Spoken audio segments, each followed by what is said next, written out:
नए नए छत्तीसगढ़ी गानों को स्पेशल डीजे में सुनने के लिए इस चैनल को सब्सक्राइब करें और बगल की बेल आइकन को भी दबा दें, जिससे नए गानों का मैसेज आपको मिलता रहेगा।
डीजे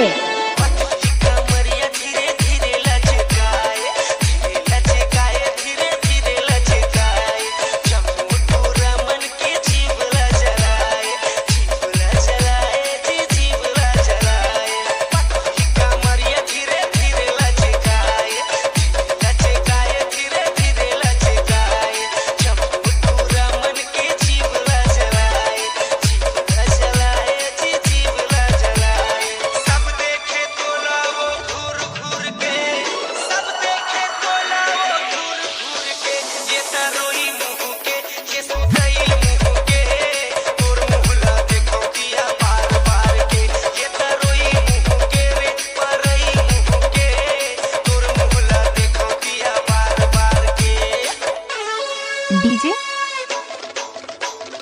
देवा रिमिक्स बाय डीजे देवानंद।